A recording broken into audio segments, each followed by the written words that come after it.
Welcome to the America's 360 podcast. Get the inside scoop and the outside perspective on the latest developments from Canada, Latin America, and everywhere in between. America's 360 is a production of the Woodrow Wilson International Center for Scholars. Hello and welcome back to another episode of America's 360. I'm your host, John Molesky. This program is brought to you by the world's #1 think tank for regional studies. And America's 360 is a collaboration among the Wilson Center's Argentina Project, Brazil Institute, Canada Institute, Latin American Program, and Mexico Institute. Well, since the assassination of President Jovenel Moïse in 2021, Haiti has faced a combination of challenges. Gang violence, economic insecurity, and a resurgence of cholera are just to name a few. As the Haitian government works to address these issues, questions about what role, if any, the international community should play in providing support for Haitians, both at home and abroad, are on the table. We're going to discuss those today. Joining us, our stellar panel includes Wilson Center Distinguished Fellow Cindy Arntzen. Hi, Cindy. Hey, John. Latin American Program Director Benjamin Gadan. Hey, Benjamin. Greetings, John. And of course, from north of the border, Canada Institute Director Christopher Sands. Christopher, hi. Hi, John. Lots to talk about, and I thought maybe we could begin, Benjamin, by asking you to give us an update on what the circumstances are. You know, in my script, I mentioned things like gang violence and economic hardships and cholera. What is the landscape in Haiti right now? How bad a situation is it? Yeah, it's hard to exaggerate the struggles facing the Haitian people right now. The list that you offered is short and terrifying, and really only scratches the surface of what's happening in Haiti. You know, the impacts that are cascading of the gang violence, which includes fuel shortages, which includes worsening inflation for food that makes poverty have much greater impacts, and hunger much more severe throughout the country, even to the point of starvation in certain areas. This strains already minimal medical facilities. There's joblessness. It's hard to get around the country. But I think maybe worst of all is the sense of hopelessness, both within Haiti and then in the international community. This kind of paralysis that list is so long and the political crisis there has lasted so long that there really aren't answers. Cindy, and since the assassination, we still don't have closure on what happened in that case. Some suspects have been arrested, some have been extradited. Tell us what we can expect as far as political stability in the wake of the assassination. Well, I think that's one of the million-dollar questions. There's been a government that does not want to join in a coalition, which is being called for by a broad alliance of Haitian citizens and civic leaders and politicians, called the Montana Accord. This is something they signed. And the real sort of question is, you know, do you call new elections to give a government legitimacy? But there are many people who say there's just no conditions for elections because of the kinds of rampant gang violence and insecurity that Benjamin was just describing. So the Montana Accord group has actually called for a coalition government, a consensus government, to stabilize the situation before there are elections. And the U.S. government seems to be a little bit on the fence in terms of wanting to push for early elections as a mechanism to create a legitimate government. And I would have to tend to agree with the people who say that the conditions for anything resembling free elections are not there. The other thing I would mention is that I think that, you know, the international community is trying to figure out what to do to be helpful, because there have been significant efforts by the United Nations, especially, to create observer missions and both political and military, to train police, to train the military, and to kind of create some kind of governability. And those missions have been withdrawn, and Haiti's crisis continues. And so I think there's a bit of Haiti fatigue, and we'll talk probably later about the Dominican Republic. That is one country that absolutely does not have Haiti fatigue. It shares the island that we refer to as Hispaniola, and the Haitian crisis is a huge crisis for the government of the Dominican Republic and the population of the DR. Benjamin? I think it's a really important point, John, that the paralysis in the international response is not from indifference to the suffering of the Haitian people. It's really for lack of new ideas and for a very poor record of interventions. I mean, this goes back to the United States invasion and occupation of Haiti in the early 20th century, the multi-billion-dollar response to the earthquake in 2010, the long-lasting UN peacekeeping efforts in Haiti. I mean, everything we've talked about that faces Haiti right now is it despite of, and in some cases because of, failed international support. So I think what you're seeing right now is an international community throwing up its hands because it really feels like it has tried everything and failed. Canada has rolled up its sleeves, Chris, so to speak, not just thrown up its hands, and has really offered a lot of assistance. Could you talk to us about why Canada is so engaged in Haiti and what their help has, or what their support has done to this moment? Well, over a number of years, John, Haitian immigrants had, because of their French, a special preference for getting into Canada. And as the community, particularly around Montreal in Quebec, grew, there was a sort of channel, a local support group that could take Haitians and help them to find jobs and get settled in Quebec, even though obviously the weather is much colder and more dismal. But it was a relatively successful safety valve over the years. For a while during the Duvalier dictatorship, it was where some of the old FROP people tied to the Duvaliers went because they needed to get out of Haiti. And some of them were possible bad guys, many of them, but it took them out of the politics and helped Haiti to move on. And Canada's always been very focused on the nuances of Haitian politics and tried to engage. But the one thing that comes up again and again is because of these now Haitian Canadians as a significant population group, there's a lot of people-to-people charitable action, fundraisers. You see the Catholic Church, other churches raising money, trying to send development assistance. You see volunteers, including a lot of young Quebecers or young Canadians who go volunteer on the ground, do what they can to help. It's been a long-standing tradition, and I think it actually qualifies for that term we use too many times of a special relationship.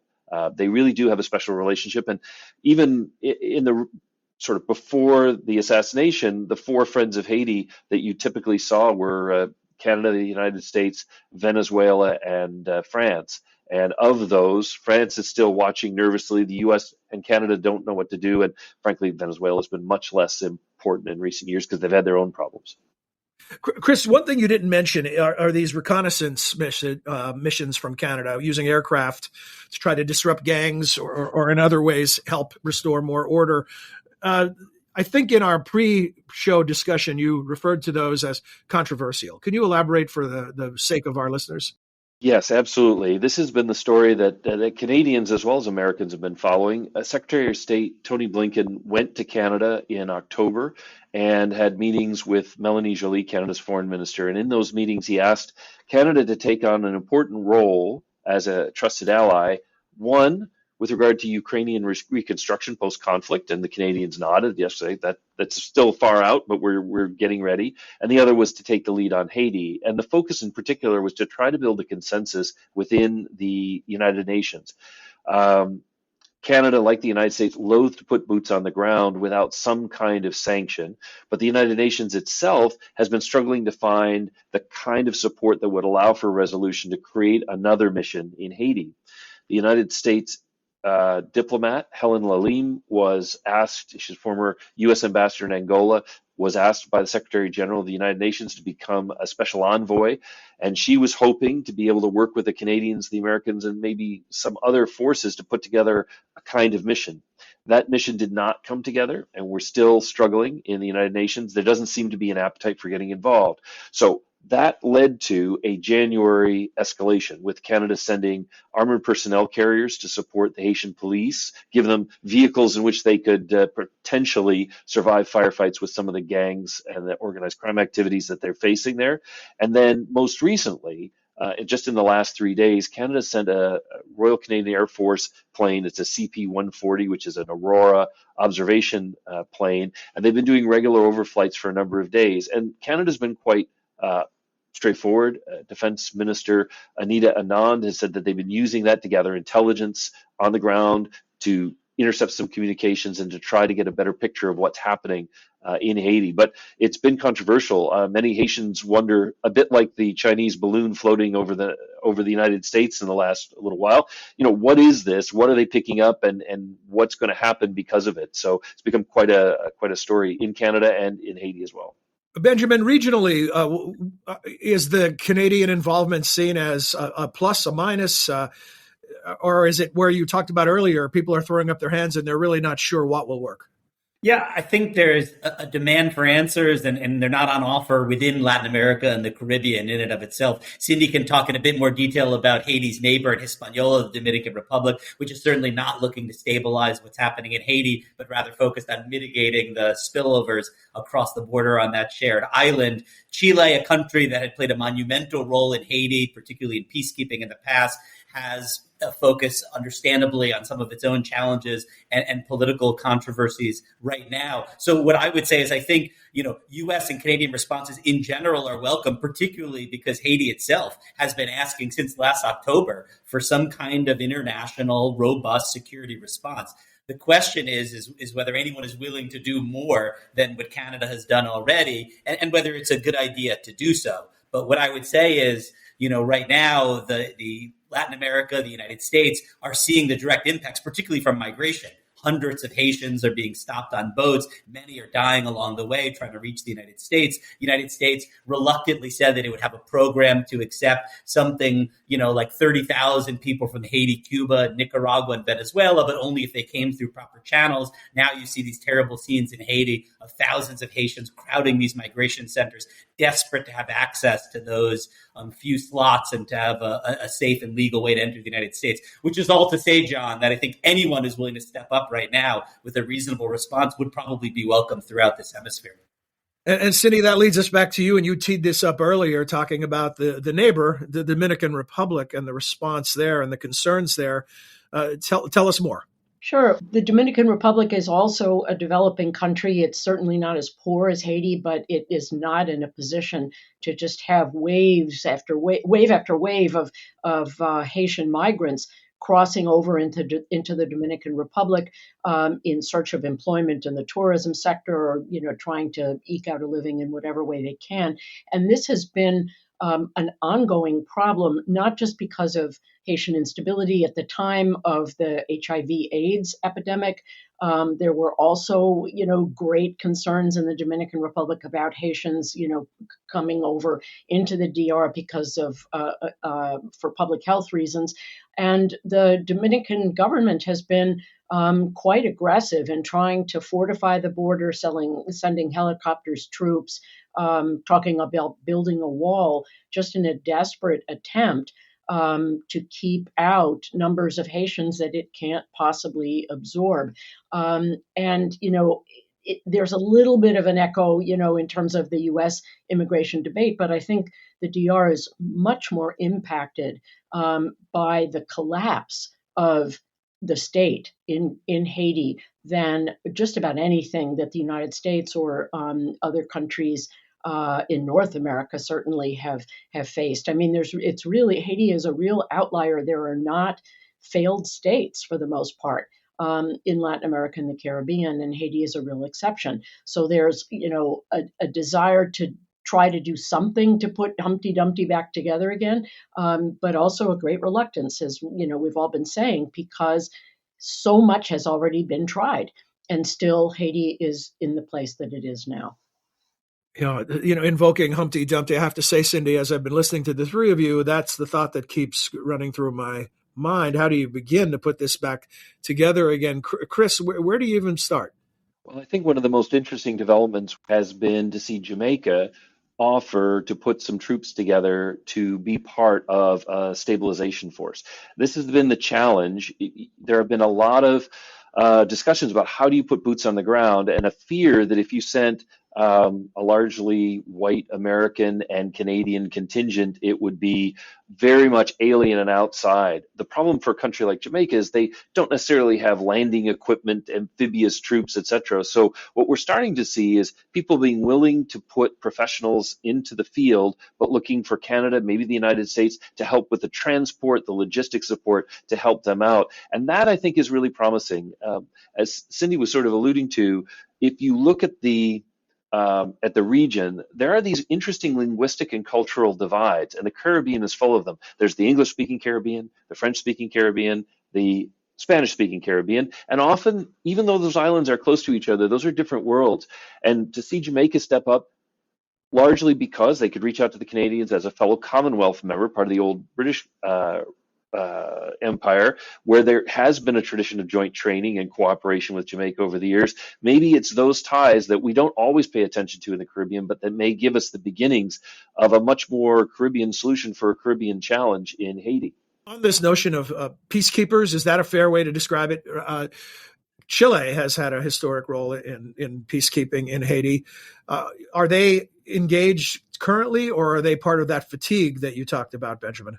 Yeah, I think right now the key actors are the United States and Canada, and above all, Canada. And you've heard what Canada's been up to lately, and that's been far more than anyone else has done. But I do think it's important, John, to point out that there is some political conversation going on in Haiti. And fundamentally, as important as it is to address the humanitarian emergency, as important as it is to address gang violence, I think we have to also recognize that the lack of legitimacy of Haiti's government is the root of the problem there, and you will not have a solution without some kind of political reconciliation and eventually free and fair elections. And fortunately, late in December of last year, there was this December 21st Accord where Haitians considered some potential roadmap toward free and fair elections, toward a conversation that involves civil society groups and religious groups and unions and others. The United States, Canada have been supporting that. They've been sanctioning bad actors. The UN Security Council has gotten engaged, but they've also been trying to create a robust process involving good actors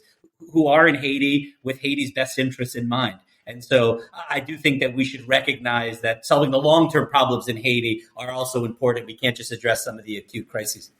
Christopher.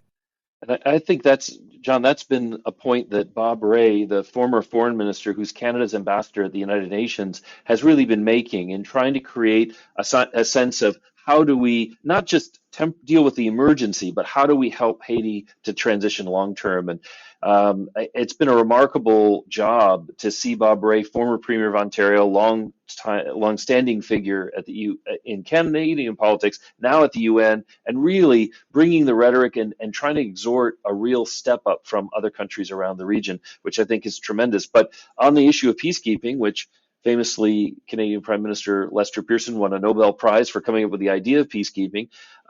His observation back then in the 60s is still true, which is peacekeepers need a peace to keep. And to send them to Haiti now, before there's a political accord, I think is really just sending them into a firefight, where if we can really help get a political agreement, as Benjamin says, that's the beginning of creating a kind of peace that then you can see the outside community maybe supporting a sort of ceasefire among the gangs, something that would create some space for peace to emerge. And does that require a stable government to negotiate with to create a ceasefire? In other words, what I'm hearing from all of you is that it sounds as if any reconstruction of Humpty Dumpty, so to speak, begins with stability in terms of the governance of Haiti. And then the question becomes, how close or far away are we from that possibility? I think waiting for kind of perfect conditions in terms of the governance of Haiti will be a perpetual process. I mean, you have right now, and following the 2021 assassination of the president, this acting prime minister, who many see as an illegitimate leader, some people suspect as having been involved in the assassination itself. The criminal justice system has made zero progress in investigating. In fact, it's the United States criminal justice system that actually has, built cases against some people for their alleged involvement, which is all to say, John, that I think we're not going to get the kind of perfect political conditions where you can say, sure, you can have a great free and fair election, you can have a peaceful accord, and you can have peacekeeping to keep everyone in line. Instead, I think you need to push forward in the conditions you have and try to build bridges right now and eventually get an election and get more legitimacy for the government and then support it in all the ways we've talked about. Which, Cindy, sounds a lot like what you described from the Dominican Republic. They need to contain the problem, even if you can't fix it in any short term. Right. The approach that's been taken by the Dominican Republic is very much to do everything they can to keep more Haitians from entering the DR, itself a developing country, and like the rest of the hemisphere, hit by the COVID pandemic and by high food and energy prices and inflation and all the kinds of things that have really put Latin America and the Caribbean on its back heel. Tourism has not recovered, essential to the Dominican economy. So it's just not a country in a position to absorb a lot more hungry, unhealthy, poor people coming from Haiti. I totally agree that if you wait for perfect conditions in Haiti, you'll never have elections. But I do think that there needs to be some kind of interim process where the current prime minister steps aside, turns over power to a coalition government, and they try to put things on more of an even keel. There's just I don't know. I guess I would consider myself among those that feels like I want to throw up my hands. I mean, all of the things that have been tried have been tried for a very, very long time. Corruption in Haiti has gotten worse and worse since 2017. It's also a country that's, afflicted by climate change, by devastating earthquakes, by a ratio of population to land that is completely unsustainable. I mean, it's just not a viable political or economic entity. So what you do in those circumstances is something that's really way, way, way above my pay grade. Benjamin. Yeah, I think the big international responses that are being contemplated and debated, are very likely to fail. And I think, again, that's why there is such hesitance, including even on the part of Canada, which has been, very ambitious in terms of the role it's willing to play. But that's why I would return to the importance of diplomacy. And there, I think the United States, above all, but other Latin American and Caribbean countries could contribute, which is to say you need functioning dialogues in Haiti involving civil society, involving all political actors. And that is your path to free and fair elections, to legitimate governance, and to conditions where bigger types of international support become feasible. Christopher. It's interesting, John, because I think this is one of those examples where everyone focuses on U.S.-China tensions, Russia-Ukraine, European Union versus trying to help the Ukrainians. We have a lot of big items on the agenda. But the challenge is you can't ignore problems like this. I mean, not just because they tug at your heartstrings, but because world order is an interconnected piece, and you can't have these situations left to fester because we're going to deal with the big issues first. You can't triage in that way, and you have to have someone work on all the pieces. And not to toot the Canadians' horn, although I like the Canadians. I mean, I think it's really helpful to have allies who are helping on other big projects, but who really have the bandwidth to take on a mission like this. And in a way, I think sometimes there's this myth that the United States as a superpower is the Superman of international relations, but reality is much more like an Avengers movie where you have all these different characters, and some of them play bit parts, but those bits are important or could turn out to be plot points that matter. And Canada here is playing a niche role, but it's one that's really important to the team overall, and therefore I think important to world order going forward that countries like Canada are willing to step in, even if it is a difficult and maybe a thankless task. The compulsion for someone like me, a broadcaster and journalist by trade who moderates discussions among experts like you, is to try to find some neat, tidy package ending or an outpoint. And it's more elusive than ever on a topic like this, which is so serious, so many aspects to it, so complex. And everything that all three of you have said today indicates there's no linear path to solving the problem. So I won't put any of you on the spot to provide some neat, tidy package, but I will just ask before we close if there is a final thought that anyone would like to share.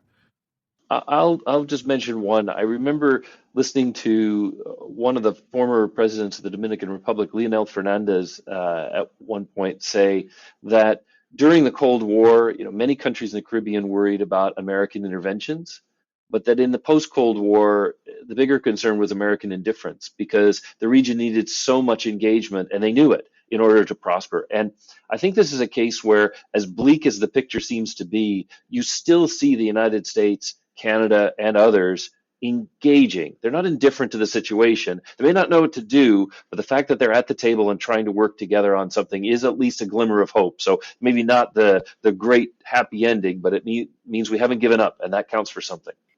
I would very much agree with Chris. I mean, and thank goodness that Canada is really playing a leadership role when others seem to be, exhausted. I would say also that one should, redouble efforts to support all of the humanitarian groups on the ground, international humanitarian groups, and Haitian humanitarian groups.